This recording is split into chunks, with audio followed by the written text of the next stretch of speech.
Bonjour à tous, c'est Dan. Et le petit yaourt. Aujourd'hui on se retrouve encore pour une vidéo à la cool puisqu'on va jouer ensemble et on va vous présenter nos séries préférées au travers de 20 questions. Et du coup, on connaît pas les réponses que chacun a mis.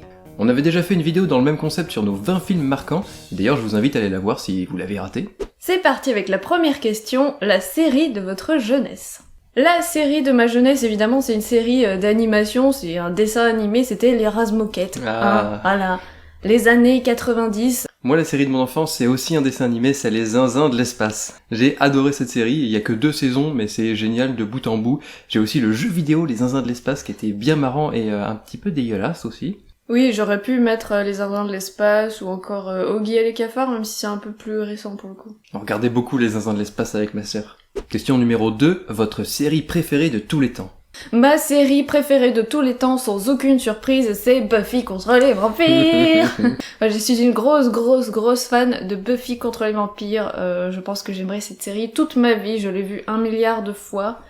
Et je ne m'en lasse jamais, même si ça a un peu mal vieilli, surtout les premiers épisodes. Il ne se passe pas une semaine sans que le petit yaourt me dise « On se fait tous les Buffy ?» Moi, ma série préférée de tous les temps, Kaamelott. Ah, tu l'as mis dans... Ouais. Oui, c'est ma série préférée de tous les temps. C'est la série qui m'a fait le plus rire, ce qui m'a fait le plus kiffer. C'est tellement bien d'avoir une série française aussi bonne, aussi de qualité. Troisième question, une série que vous auriez aimé créer. Alors là, pour le coup, j'ai encore pris une série d'animation, puisque j'ai mis Rick et Morty. Oh, bien. Parce que c'est une série qui est complètement ouf, et c'est trop la classe d'avoir créé cette série, et j'aurais trop bien aimé que ce soit moi. Parce que c'est une série de science-fiction, mais avec plein de concepts de ouf, plein d'idées géniales, c'est drôle, c'est beau, c'est tout est là dans la série. Voilà. Et ben moi, la série que j'aurais aimé créer, c'est aussi une série d'animation, mais c'est Gravity Falls.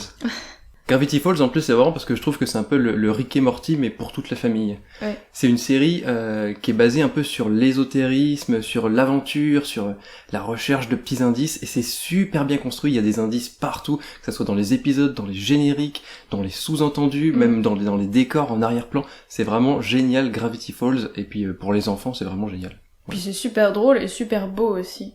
Et c'est une série Disney, qui sort carrément du lot pour le coup, je trouve. Question numéro 4, une série dont vous regrettez la façon dont elle s'est terminée. Une série que vous aimez pas la fin, quoi. Là encore, sans surprise, Lost. Je pense que tout le monde peut dire Lost à cette question. Voilà, la fin de Lost, c'était n'importe quoi. Mais j'ai aussi mis Lost. C'est vrai. Oui, mais c'est pas vraiment pour la fin, en fait, c'est... Oui, la dernière saison, déjà, je la trouve un peu bancale, moi, c'est pas...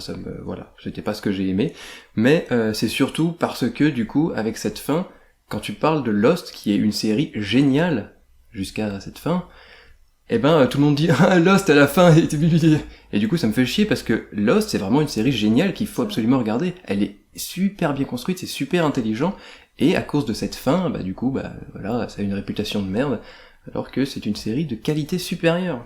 À l'inverse, une série dont vous avez adoré la fin. Là aussi, ça a été assez facile, une série qui s'est vraiment tenue de bout en bout, c'était Breaking Bad. La fin était très bien, toute la série était très bien, elle était ni trop courte, ni trop longue, il y avait pas d'épisode un peu remplissage, tout avait un sens, tout allait d'un point A vers un point B, et voilà. J'ai rien à dire de négatif sur cette série, elle était trop bien. Moi, une série dont j'ai adoré la fin, et ben c'est une série qu'on a vue très récemment, c'est une série d'animation, c'est Trollhunters, saison 3, c'était une excellente fin. C'est une série qui est, bah encore une fois, je le dis, c'est une série super intelligemment construite, c'est une série axée pour les enfants, mais c'est pas un épisode, une histoire, c'est vraiment une histoire qui se tient en 3 saisons, et la fin est pas dégueulasse, elle est pas putassière, elle est pas trop ouverte non plus, c'est une fin où on se sent bien, on est même un peu triste de quitter ces personnages, parce que bah c'est la fin, et voilà. Regardez Trollhunters, et si vous avez des enfants, faites regarder Trollhunters à vos enfants. Une série que vous avez regardée d'une traite.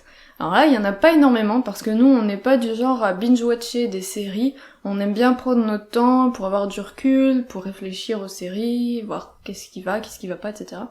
Mais s'il y a une série qu'on a regardée d'une traite, c'était Santa Clarita Diet, la saison 1. Saison 2, on a mis un peu plus de temps. C'était trop bien, voilà, c'est une série Netflix qui remet un peu au goût du jour le zombie de façon hyper drôle, hyper moderne, avec un petit côté Desperate Housewives, et c'était trop bien. Et en plus, il y a une mythologie qui se développe dans cette série, du coup, ça fait une construction un peu intéressante entre la saison 1 et la saison 2, et c'est exactement la réponse que j'ai mis aussi.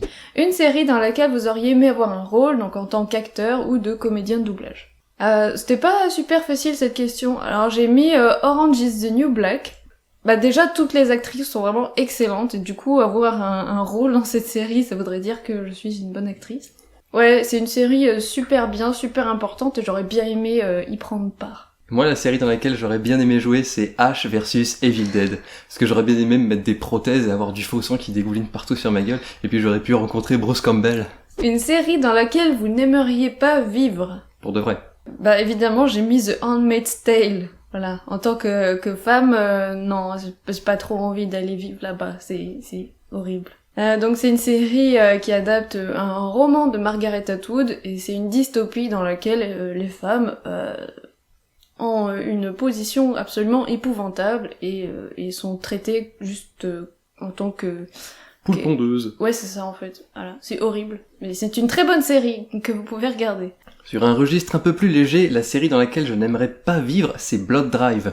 Blood Drive, c'est une série un peu post-apocalyptique avec une ambiance un peu Mad Max et puis surtout film de genre, un peu Grindhouse. Et en fait, c'est une série dans laquelle il y a plus beaucoup d'essence sur Terre et du coup, les voitures fonctionnent au sang humain. Et en fait, pour les remplir, il suffit d'ouvrir le capot et il y a des dents qui tournent dans le moteur et donc on plonge les humains dedans et ils se font déchiqueter. Et ensuite, bien sûr, il faut faire des courses à la mort et si jamais t'arrives dernier, tu exploses. Et puis il y a plein de sauvages qui t'attaquent partout, puis il y a plein d'embûches et de trucs un peu dégueulasses. J'aimerais pas vivre là-dedans parce que ça a pas l'air reposant. Et du coup, une série dans laquelle vous aimeriez vivre. Alors là, c'était assez facile aussi, je dirais Once Upon a Time. Bon, c'est une série que j'ai un peu que j'ai abandonnée là, la dernière saison, j'en avais marre. Mais sinon, c'est une série dans laquelle tous les contes existent et se retrouvent dans le monde réel, sauf qu'ils ont tous perdu la mémoire. Ça, c'est le pitch un peu de la première saison. Et puis il y a une héroïne qui va devoir rompre la malédiction. Voilà. Et pourquoi j'aimerais bien vivre dans cette série? Déjà parce que tout le monde il est beau, tout le monde il est gentil, tout le monde il a droit à une seconde chance, même la méchante reine. Tous les pires trucs qui peuvent arriver sont toujours résolus. Voilà, c'est tout mignon, c'est tout niais, c'est tout naïf. Je veux être une princesse. Et moi, une série dans laquelle j'aimerais vivre, c'est Sliders. Sliders, c'est une série où il y a un groupe de gens qui glissent entre des terres parallèles. Et c'est super intéressant d'arriver sur le même terre, mais complètement différente. Et j'adorerais vivre ces aventures comme ça. Bon, par contre, j'aimerais bien que ça soit un peu moins kitsch, surtout au niveau des dernières saisons, hein. Mais c'est quand même amusant. J'adorerais découvrir des nouveaux mondes, explorer de nouvelles civilisations, et au mépris du danger, braver l'inconnu, non, ça c'est Star Trek. Sinon, il y a Stargate aussi, dans le même genre. Ouais, mais alors que pour faire du golf à travers la porte des étoiles. C'est vrai. La série que vous regardez en ce moment. Alors, on en regarde plusieurs en ce moment, donc moi je vais dire celle qui me vient là tout de suite à l'esprit. En ce moment, on regarde Man Seeking Woman. Ah, j'ai mis ça aussi. T'as mis ça aussi, ouais. Voilà. On regarde aussi la deuxième saison de Handmaid's Tale, mais voilà, les midis, on se fait des petits épisodes de Man Seeking Woman, qui est une série terminée en 3 saisons, de type comédie, et c'est absolument génial. Comment expliquer cette série?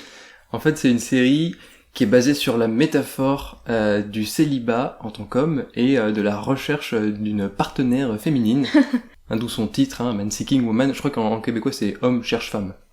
Et ça commence dès le premier épisode, en fait le gars se fait larguer et toute la tristesse du monde s'abat sur lui. Il sort de l'appartement, il y a un nuage de pluie qui tombe que sur lui, donc il sort son parapluie, puis il y a des pigeons morts qui tombent sur lui, et toute cette série c'est que de la mise en image de sentiments, et c'est super intelligemment fait, et c'est super drôle. La prochaine série qui vous fait envie. Alors moi j'ai mis Pause. Pause, c'est une nouvelle série de la chaîne FX. J'adore la chaîne FX, tout ce qu'ils font en série. Pour l'instant, c'est que du sans faute, c'est génial. Atlanta, American Horror Story.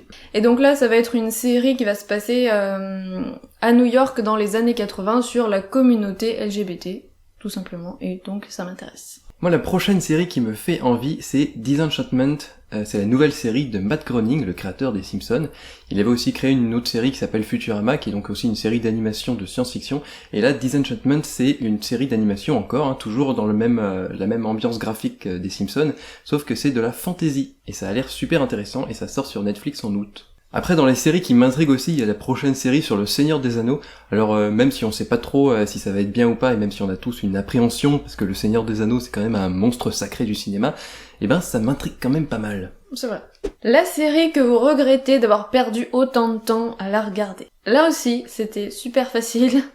The Walking Dead. Là, on a regardé quoi, la saison 8, c'est ça? J'en peux plus. C'est fini, j'arrête. C'est horrible. C'est une série qui est devenue un nanar, mais un nanar même pas drôle, quoi. Tu vois que même les acteurs, ils en peuvent plus, ils sont plus dedans du tout. C'est moche, c'est mal réalisé, et il y a plus rien à sauver, voilà, ça tire dans tous les sens, c'est plus que de la fusillade, voilà, les balles sont devenues illimitées. Il y a plus aucun sens à la série, il y a plus aucun intérêt, c'est nul. J'en ai marre, et je regrette d'avoir perdu autant de temps à la regarder, même si le début était vachement bien, hein. À l'époque c'était nouveau, ça donnait un air frais aux zombies. Là maintenant, non. Puis ça soulevait des questions sur la société, sur survivre, sur faire des groupes de survivants. Et la dernière saison, wow, c'était quand même le paroxysme de la nullité, de la mocheté, c'est vrai que c'était ouf. Puis déjà, les deux saisons d'avant étaient pas ouf du tout. Du coup, on abandonne complètement cette série. Fini. Moi, une série pour laquelle je regrette d'avoir passé autant de temps à la regarder, c'est Arrow. J'ai regardé 4 saisons, j'avais même commencé la 5e, et en fait, c'était sympa la première saison, hein, c'était un peu la première série super héroïque chez DC, dans l'ère un peu moderne, et en fait, je sais pas pourquoi j'ai poussé aussi loin, c'est vraiment nul. Je préfère même Flash, hein, même si on n'a pas regardé énormément de saisons, on a dû regarder 3 saisons. Ouais. Au moins on a bien rigolé. Au moins Flash c'était marrant. Mais toutes les séries CW DC, c'est la grosse purge, c'est horrible. Et il y a aussi Gotham qui est nul à chier, c'est ouf.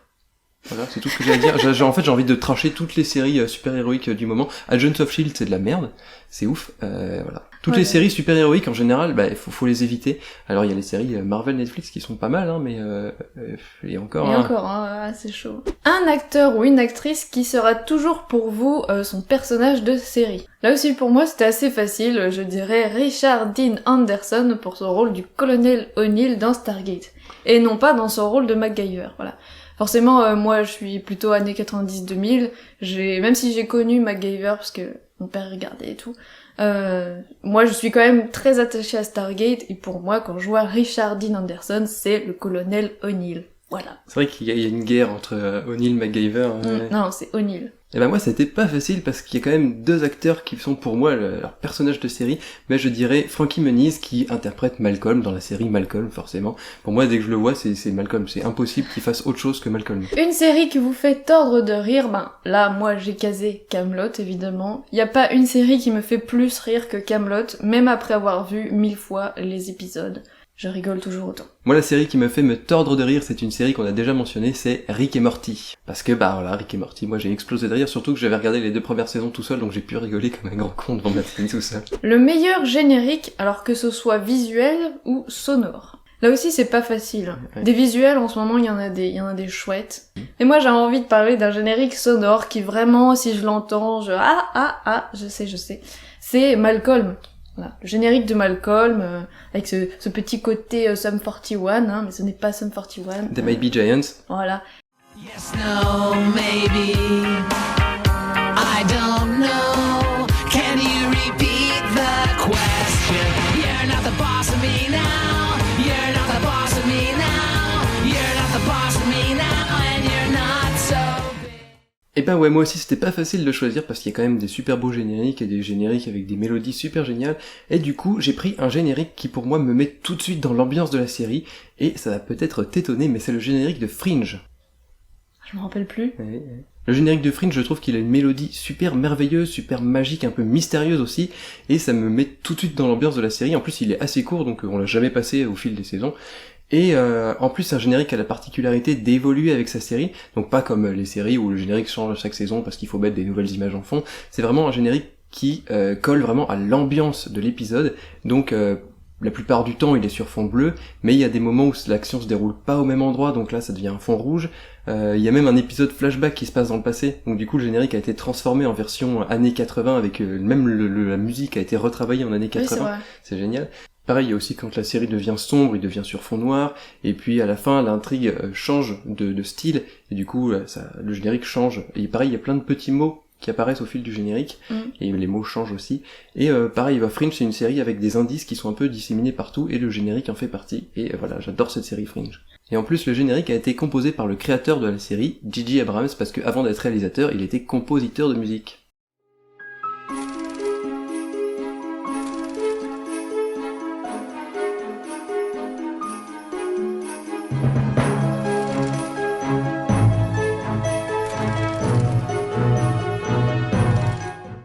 Ouais, sinon après il y a plein de génériques qui ont été marquants, évidemment le générique de Buffy contre les vampires, hein, dans le même genre que Malcolm, le générique de Charmed, le générique de Stargate. Mais mon dernier coup de cœur musical en générique, c'était le thème de Gravity Falls. La musique est magique. Non, moi sinon mon dernier générique coup de cœur c'est celui de Westworld.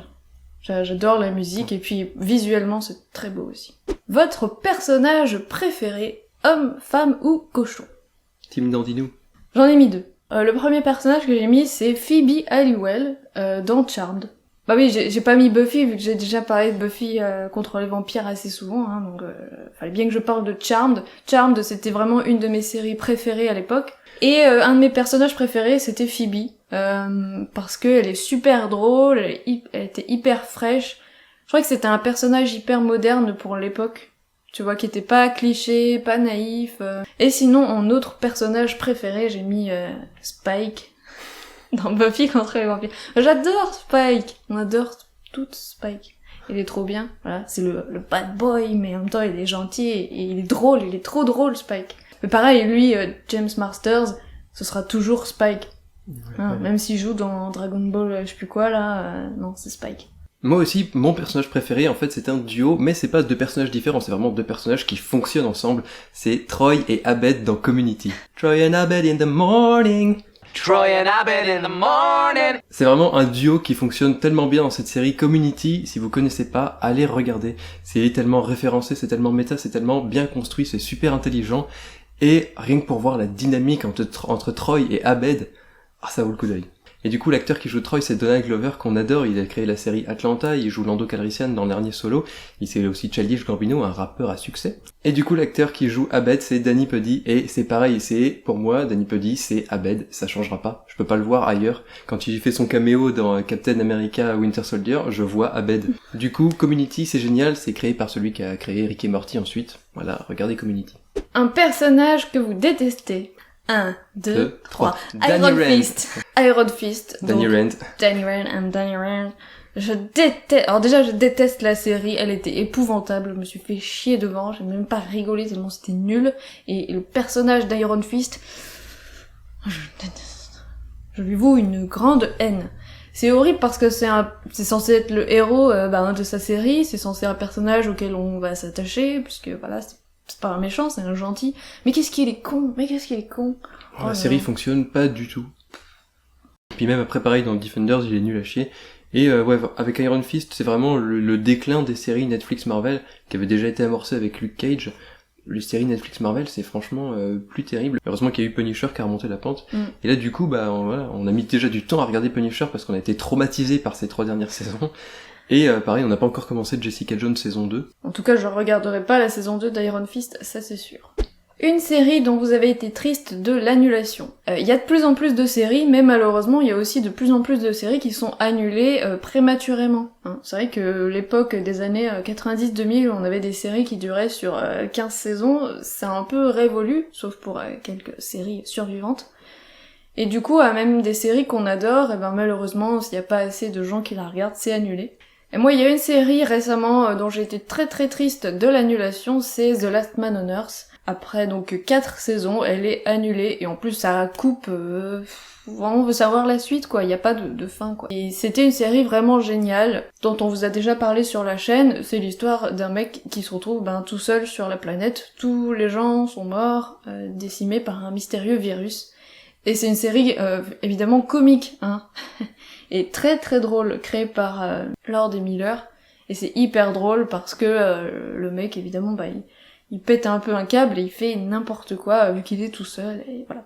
Et ensuite ça tourne pas en rond, il y a plein d'autres choses qui se passent et chaque saison est toujours hyper bien et hyper drôle et hyper intelligente sur les sentiments. Et bah pareil, mais moi il y a aussi une autre série qui m'a vraiment rendu très très triste de son annulation, pareil qui se coupe un peu alors qu'on voudrait voir la suite, c'est Ash vs Evil Dead, mais j'en ai déjà parlé. Ash vs Evil Dead, c'est vraiment une série que j'ai adorée, pour moi c'était le nouveau film Evil Dead, et je suis trop triste de cette fin de saison qui s'arrête alors que l'intrigue pourrait être complètement relancée. Mais d'un autre côté, ça donne une fin, quand même, on peut imaginer que ça fait une fin, avec juste un petit clin d'œil à la fin, super intéressant. Et du coup, il y a une autre série qui, bien sûr, nous a marqué dans son annulation, mais qui n'est peut-être pas annulée, donc du coup on la met en bonus, c'est Sense8, qui a été annulée à la fin de sa saison 2, mais qui a quand même eu droit à un épisode spécial qui est sorti tout récemment, pour faire office de saison 3, un gros épisode de 2h30, et peut-être que, voilà, on nous fait toujours mariner sur, il y aura peut-être une saison 3, mais bon, on a du mal à y croire quand même. Une série plaisir coupable. Là aussi, j'ai pas eu besoin de chercher très loin. Ma série plaisir coupable, c'est évidemment Grey's Anatomy. Je crois qu'on en est là à la saison, 14, 15. Et je suis toujours à fond. Cette série, alors oui, les scénaristes, ils sont complètement fous. Il se passe tout et n'importe quoi dans cet hôpital. Je crois que c'est le pire hôpital du monde. Il y a déjà eu des avions qui se sont crashés, des gens avec des flingues, récemment un hackage informatique, c'est n'importe quoi. Mais c'est une série que j'adore. C'est une série qui est super drôle, qui peut te faire passer du rire aux larmes en 30 secondes. Et j'aime bien cette série parce que elle fait quand même passer des messages assez importants de tolérance notamment. Donc voilà, je trouve que c'est quand même une super série, et moi j'adore, et tant pis, voilà. Ah bah c'est très bien, hein. Moi je regarde pas du tout parce que j'aime pas ça, mais j'aime bien l'entendre glousser quand elle rigole avec ses écouteurs. Moi, mon plaisir coupable, bon je suis pas vraiment coupable parce que j'adore vraiment cette série, c'est Bob l'éponge. Et oui, ça paraît un peu con de dire ça, mais Bob l'éponge, bah non seulement c'est marrant, mais il y a une seconde lecture dans beaucoup d'épisodes, et du coup ça la rend quand même intéressante. Mais c'est vrai que ça fait un peu con de dire que tu kiffes Bob l'éponge, parce que Bob l'éponge, rien que de le dire, Bob l'éponge, j'adore Bob l'éponge. Du coup j'adore regarder les épisodes de Bob l'éponge, et quand il passe à la télé, bah je m'arrête et je regarde l'épisode de Bob l'éponge. Et on termine avec la dernière question, la série que tout le monde a vue, sauf vous. Là aussi c'était facile, j'avais qu'à piocher dans une sitcom, parce que j'en regarde pas des masses, et celle que tout le monde, vraiment toute la planète a vue sauf moi, c'est Friends, ou les friands comme disait ma grand-mère. Ouais, c'est une série qui m'a jamais donné envie. J'ai vu des bouts d'épisodes et ça m'a jamais parlé plus que ça. C'est vraiment pas du tout mon genre de série, quoi. Mais je regarderai jamais, je pense. Ouais, Friends c'est marrant à regarder, mais c'est vrai que je trouve que c'est aussi un peu surcoté maintenant. Ouais. Une série que tout le monde a vue sauf moi, bah c'est vrai que j'en entends beaucoup en ce moment, hein, des gens qui parlent et t'as vu ça, non j'ai pas vu ça, non j'ai pas vu ça, non j'ai pas vu La Casa de Papel, non j'ai pas vu. Et ben la série que tout le monde a vue sauf moi, je dirais que c'est The 100 ou The 100 comme disent les bons français. Je pense pas que tout le monde l'a vue. Hein, bah elle est sur Seriebox, elle est dans les séries les plus vues. Ah bon? Et j'entends tout le temps, est-ce que t'as vu The 100? T'as vu The 100? T'as vu The 100? Non, j'ai pas vu The 100. Non, et puis je sais même pas de quoi ça parle. Donc. Et du coup, forcément, hein, quand on te dit, t'as vu cette série, regarde cette série, eh ben on n'a pas envie. Ouais, on a encore moins envie de la regarder. Voilà. Surtout quand on nous dit juste, regarde cette série, et qu'on nous explique pas de quoi ça parle. Du coup, voilà, c'est tout pour nos 20 séries les plus marquantes. Il y en a encore plein d'autres qu'on pourrait citer, mais du coup, peut-être qu'on fera une deuxième vidéo à ce propos. Avec des questions un peu différentes, peut-être un peu plus techniques. Donc si vous avez des questions qui pourraient passer pour la deuxième vidéo, n'hésitez pas à les mettre dans les commentaires. Et du coup, n'hésitez pas vous aussi, comme la dernière fois, à remplir toutes les questions dans les commentaires et à nous dire quelles sont vos 20 séries les plus marquantes. Du coup, c'est tout pour la vidéo, on espère qu'elle vous a plu. Si c'est le cas, n'hésitez pas toujours à mettre un petit pouce bleu ou à vous abonner à la chaîne pour ne pas rater les prochaines vidéos. N'hésitez pas non plus à diffuser cette vidéo autour de vous. Vous pouvez aussi nous suivre sur les réseaux sociaux, Facebook, Twitter, Instagram, tous les liens sont dans la description, et même Seriebox, qui est un site super génial pour suivre ces séries. En attendant, on se retrouve très bientôt pour une prochaine vidéo, on vous fait des gros bisous. C'est parti! C'est parti, première question! C'est parti, on y va! C'est parti, on y va. Première question. La série de votre jeunesse! Moquette, les rats de moquette. Je pense qu'il faut que tu recommences depuis le début. Depuis le début. À partir d'où? Et le petit yaourt. Fan du milieu, ça veut rien dire.